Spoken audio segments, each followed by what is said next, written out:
Okay, let's have a sesh on employment law. There's another video I've got which is on consumer law.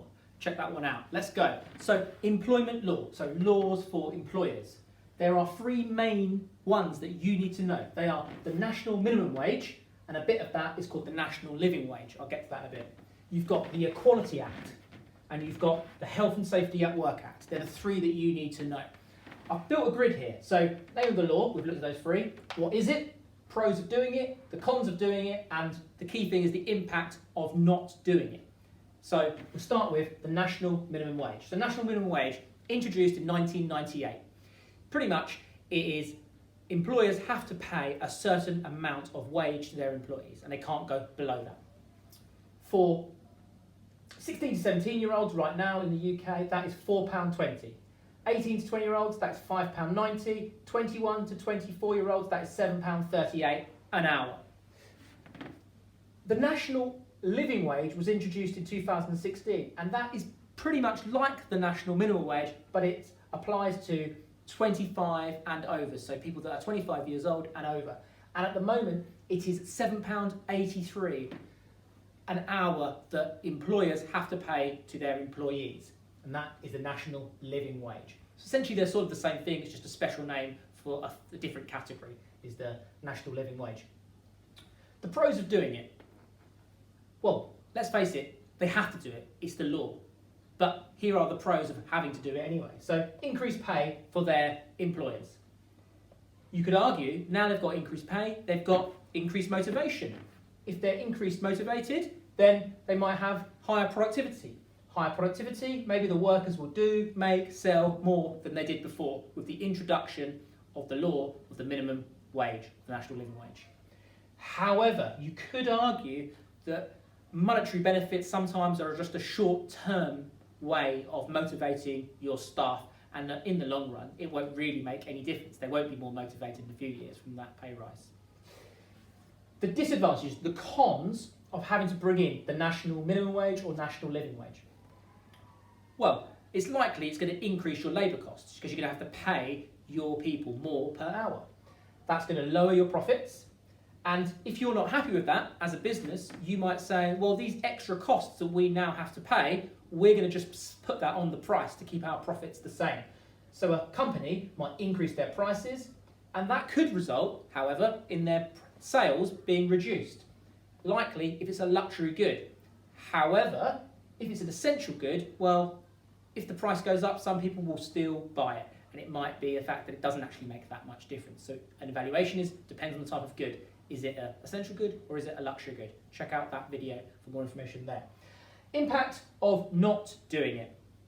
So if you were just to simply go, I'm not paying the national minimum wage or the national living wage, I'm just not doing it, which is illegal, well, this is likely what's going to happen. You're going to get large fines. It's probably going to ruin your reputation because you'll be in the media, for example.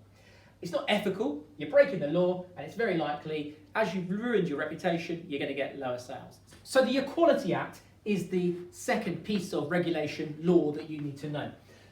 What it is, it's that if you have two workers who do the same job and they produce the same amount of output, they do the same thing, they're as good as each other, then you have to pay them the same, regardless of their age, race, sex, sexual orientation, disabilities or belief.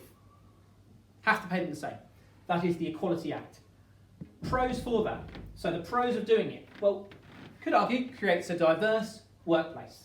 Brilliant. There's been an issue with gender pay, which hopefully will be resolved in the forthcoming years. But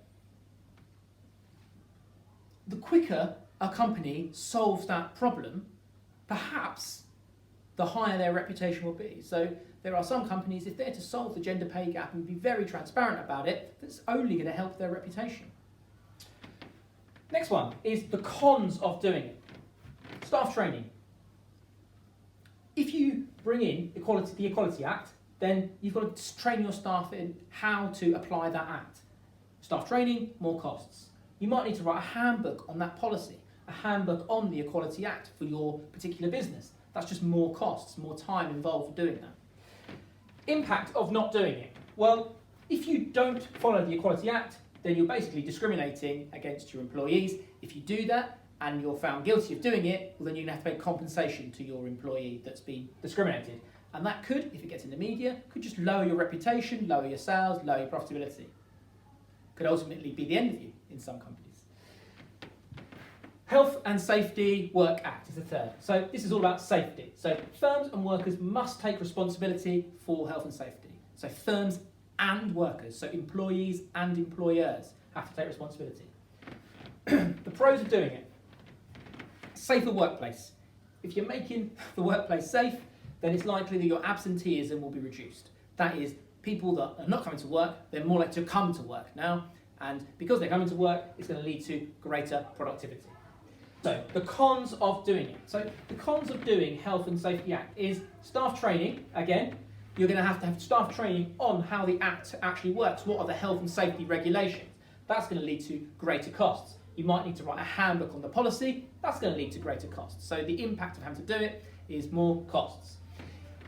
Impact of not doing it. So if you were to not follow the Health and Safety Act, well, this was what's going to happen. You're probably going to get prosecuted if someone were to break their leg in your shop, for example, because you've not looked after your floor accordingly. Maybe it's really slippery for some ridiculous reason.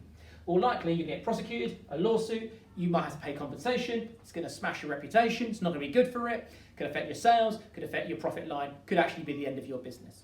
So they're the 3 pieces of regulation that you need to know for employment law. There's also consumer law, which I'm going to look at in another video.